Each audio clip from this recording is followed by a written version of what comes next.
Hello everyone. So my name is Johanna Lumawag and we are the Incredibles Group 1. And my group mate is Angeline De Castro, Angeli De Felipe,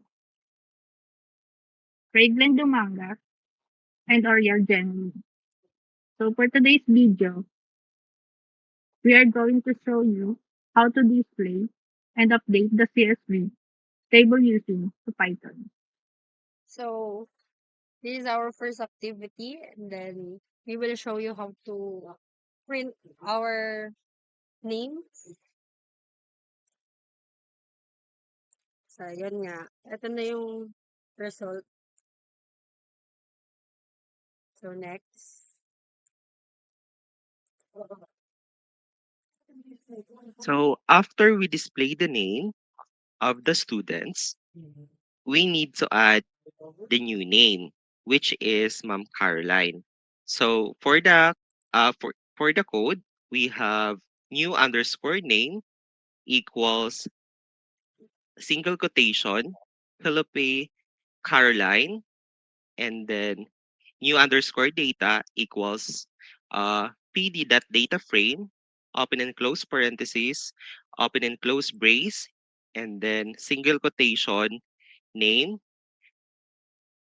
um, semi semicolon, no, and then open and close brace, new underscore name, and then df equals pd.concat, open and close parentheses, open and close bracket, df comma new underscore data, comma, ignore underscore index equals true. So, and lastly, we have df dot two underscore csv, open and close parenthesis, single quotation, and then the csv file name, comma, index equals false. So, pag prinint siya, ang lalabas yung pangalan ni Ma'am Caroline. So, please run. So, ayan.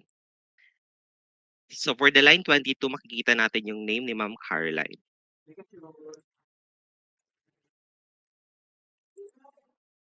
Next po. So for the next code, we're going to print the name only of the table. For name in df brace single quotation mark name then colon. Then for print, can you use tab? Yung sa line 10, paki-tab. Lagyan ng tab. Then name with small letter N.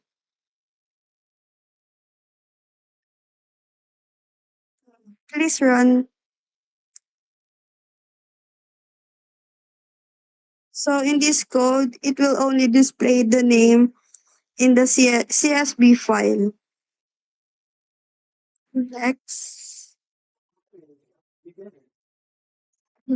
Okay, for the last part, we will display the code that has no index. So the code will be print,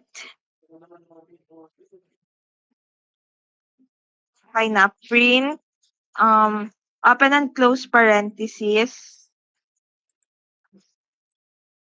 df dot set underscore, okay na, Wait. df dot set underscore index, yan, and then open and close parentheses,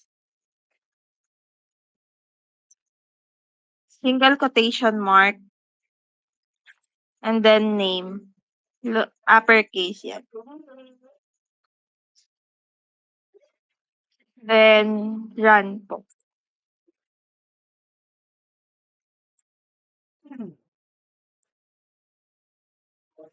So, yan yung um, nalabasan ng code. So, meron na siyang yung age and then ano yan, numbers. So that's how you show or display the table and updating the CSV table using Python. That's all. Thank you.